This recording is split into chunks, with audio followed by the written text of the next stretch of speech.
As always, Ted, kick us off. Who do you have as your winner of the weekend? I had to go Florida State. At least I they got the told you. win. I know you I called told it. you. I told you you couldn't pick against the Seminoles. I know Cal, that big time ACC matchup, historical ACC matchup. Cal, Florida State coming all the way across the country. Um, Credit Florida State. It it was not pretty, but they got the W and maybe could fight off the haters for at least 1 week here. It doesn't have you feeling like things have turned and they've got things totally flipped around, but it's going to go down on in the record books as a win. Cal missed 2 field goals. They make them. They win 15-14. I mean, their kicker made three and missed two. I Hey, field goal kicking across the sport, it's you live by it, you die by it. DJ Uyunglele was not good in this game. No, Do they not have another option? Like, is there something in his NIL contract that says he has to start every game? they must not have enough. I mean, there's a reason they brought him in, I guess. They don't have any. I guess they don't have any other options. But That's hard to believe. I know.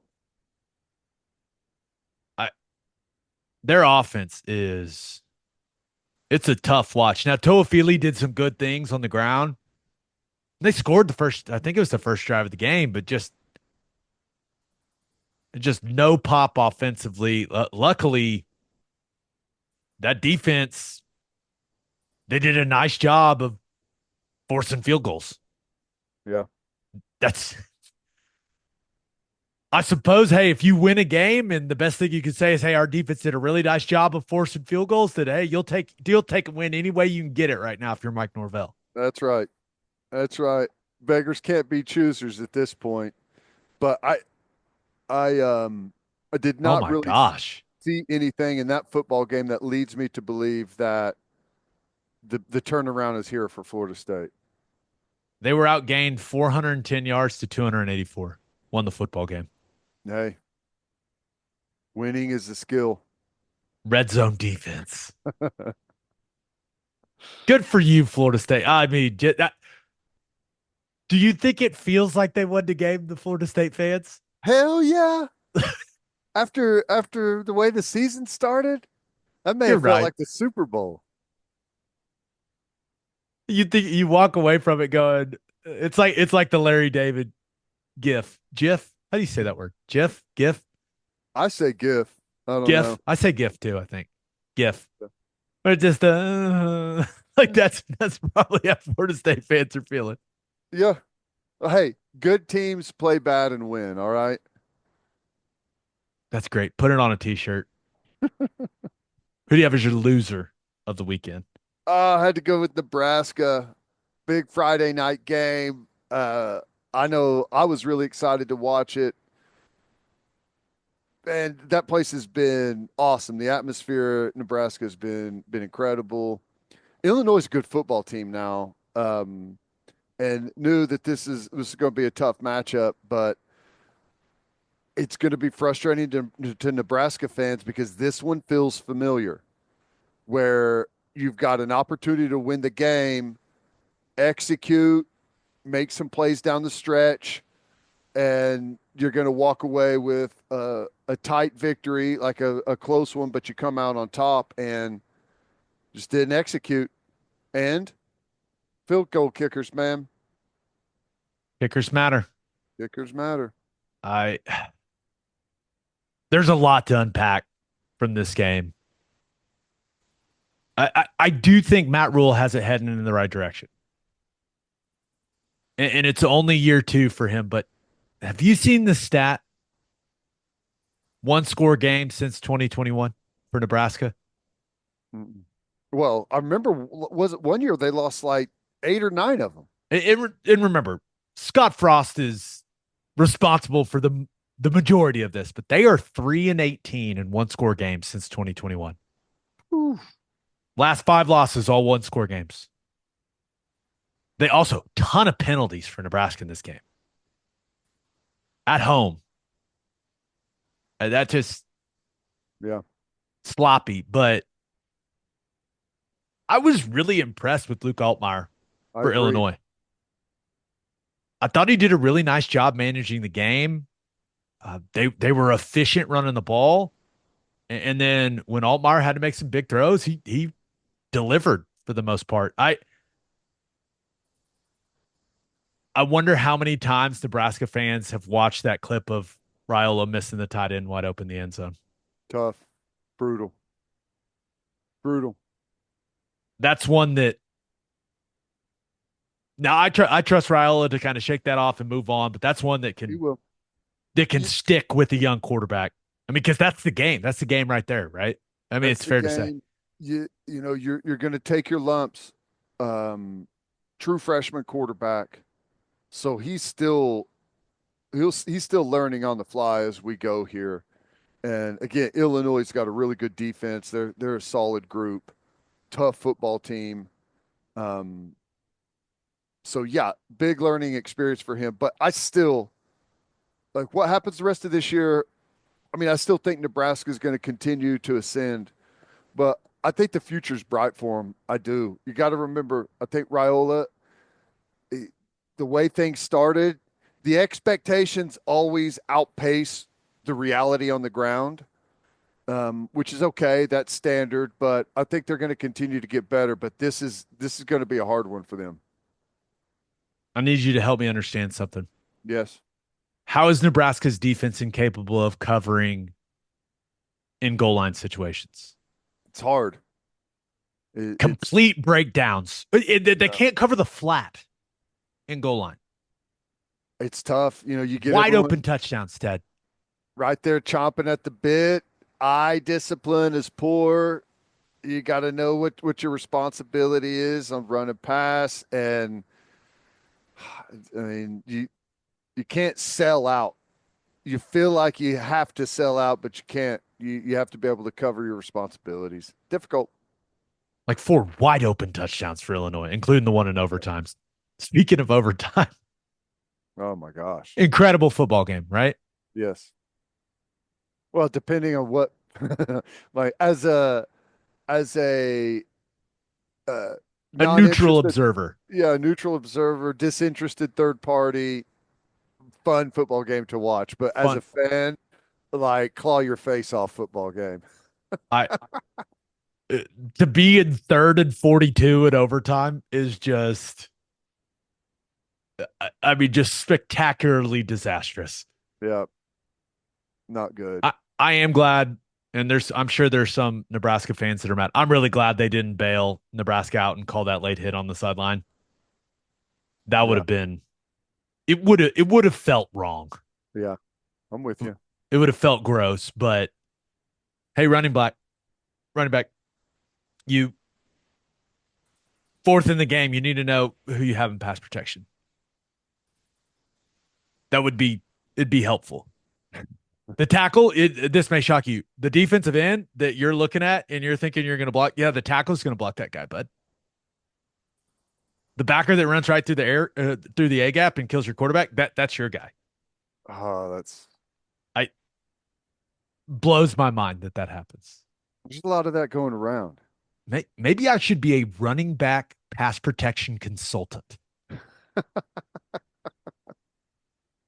Is that a thing? Can I do that? Is this a business? Could we do this? Maybe college football should slow down and teach guys how to call it all out themselves instead of putting everything on the sideline. Hmm. Interesting. What a stupid thought, Ted. You sound ridiculous. I know. All right, let's finish up with my winner and loser. But first, We're brought to you by HelloFresh, America's #1 meal kit. With HelloFresh, you get farm fresh, pre portioned ingredients and seasonal recipes delivered right to your doorstep. Skip trips to the grocery store and count on HelloFresh to make home cooking easy, fun, and affordable. We all know home cooked meals are so much better for you, but you don't always have time to pull it off. But with HelloFresh handling all the meal planning, shopping, and most of the prep, it's easier than ever to get dinner on the table quick and painless. My wife and I made HelloFresh's crispy kicking cayenne chicken cutlets with mashed potatoes, carrots, and honey drizzle the other night. So easy to follow the instructions. Only took us about 30 minutes or so, and it was delicious. HelloFresh lets you easily customize your delivery from week to week. Tailor everything to your schedule by adjusting your delivery day or skip a week when you're not able to cook at home. For free breakfast for life, go to HelloFresh.com/free OK breakdown. One free breakfast item per box while subscription is active. That's free breakfast for life just by going to HelloFresh.com/free OK breakdown. Sorry to our friends at HelloFresh. I thought I muted my mic to cough, and I unmuted my mic and coughed. Damn it! Just, just, just in that kind of weekend, you know. Everyone making mistakes. Dito. Everyone. My winner of the weekend, though, BYU. Just an Wow. absolute shellacking of the Kansas State Wildcats, 38-9. And I just want to point something out. BYU completely outplayed Kansas State. Avery Johnson did not look good, but this is something you hear Brent Venables talk about a lot. The middle eight. Mm-hmm. It is the last 4 minutes of the first half and the first 4 minutes of the second half. And this game, this win by BYU was fueled by a completely disastrous middle eight for Kansas State. They were up 6-3. DJ Giddens fumbles, scoop and score with a minute left in the first half for BYU. Okay, not great. Big momentum shifter. So what does K-State do? How do they answer? Avery Johnson throws a pick on second down.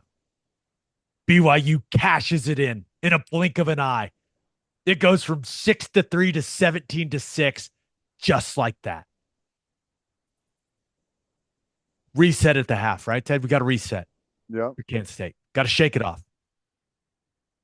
It just keeps getting worse. The middle eight keeps getting worse. Avery Johnson throws a horrible pick on the first possession of the half. BYU scores 2 plays later. It is now 24-6. Then K-State goes 3 and out and punts it. What happens on the punt return, Ted? The craziest punt return I've seen in a long time. I mean, Parker Kingston muffs it. It goes back to his own 10-yard line. And he runs around the entire Kansas State team, 90-yard punt return, touchdown. It literally should be listed as a 150-yard punt return. He ran forever. He muffed it on like probably the 20-yard line and then chases it back to the 10, all the way down to the 5 near the goal line, all the way. Did you guys ever run 150s with Schmitty? Yes, of course. In the indoor? And every time we did it, I was like, why are we doing this? I'm an offensive lineman. It was basically the exact track that punt returner took. And he was so exhausted, and people kept like hammering on the head, like patting his head and celebrating. He almost passed out and died on the sideline. That altitude? I mean, come on.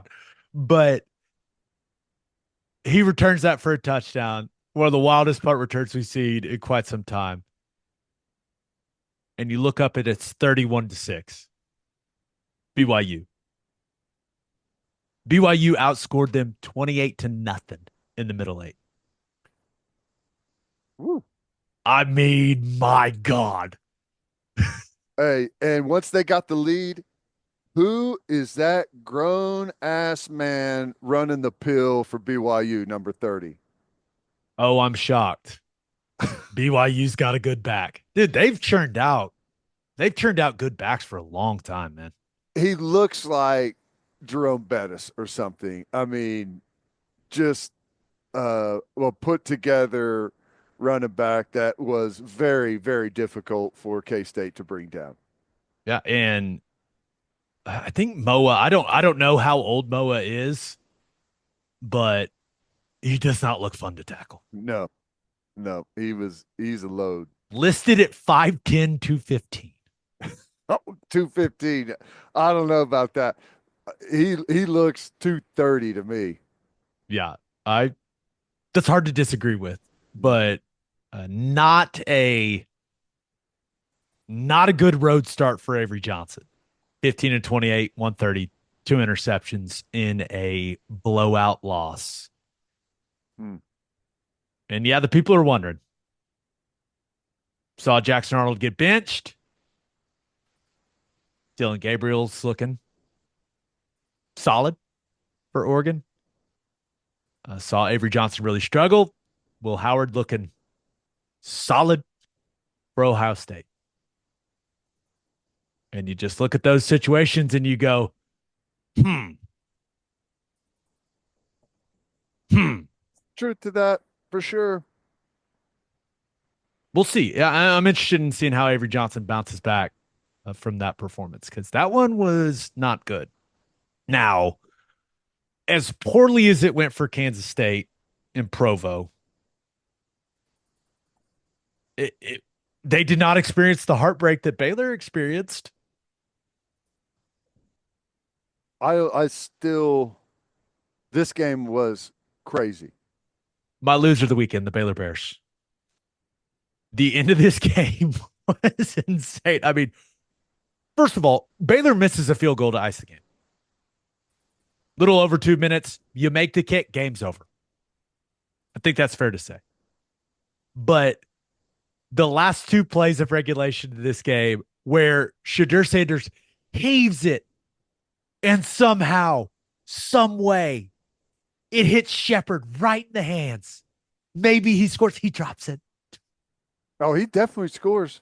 I think he just backs into the end zone and Yeah, scores, right? I If he think catches that. I'm with you. Will Shepard, heartbreak. How could this happen? It was there. There's no way you could heave it into the end zone after making that mistake, dropping it in that situation. There's no way. Oh, there's a way.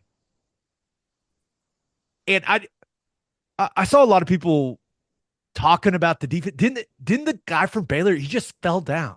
Isn't Yeah. it that simple? And LeJontay Wester catches it. Like that's how it looked to me as the guy from Baylor. It was raining a lot in Boulder. Like he just slipped and fell down. Yeah.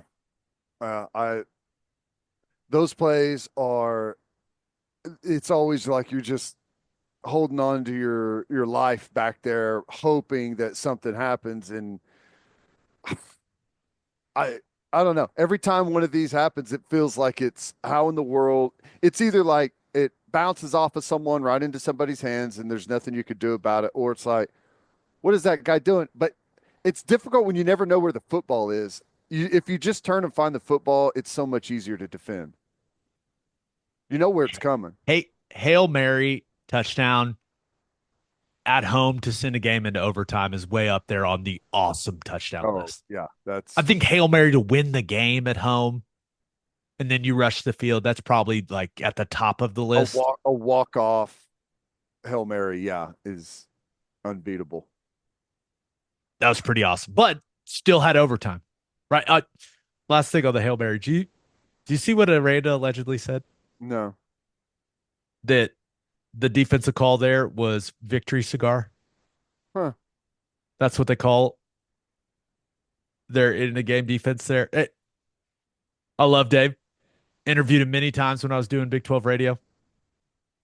Maybe just keep that one to yourself, big guy.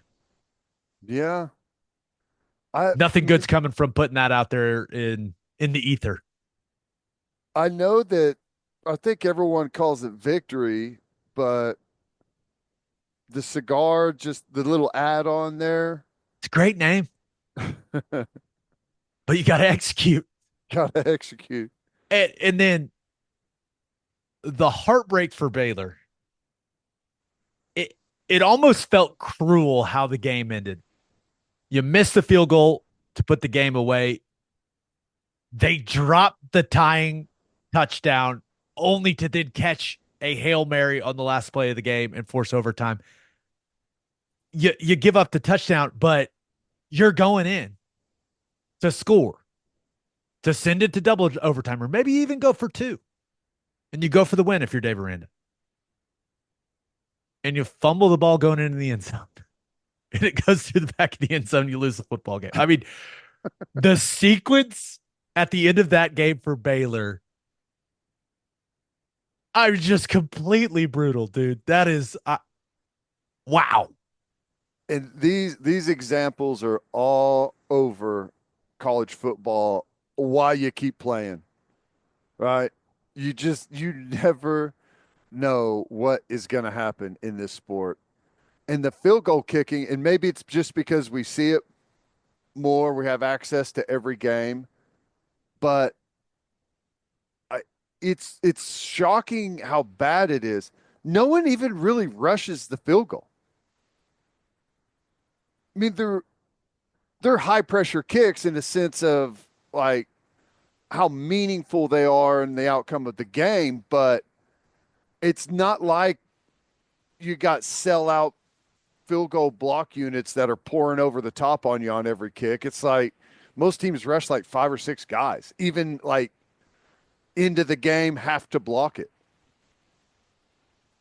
It was raining. Make the kick, you win the game. And it was fourth and forever. Like Yeah.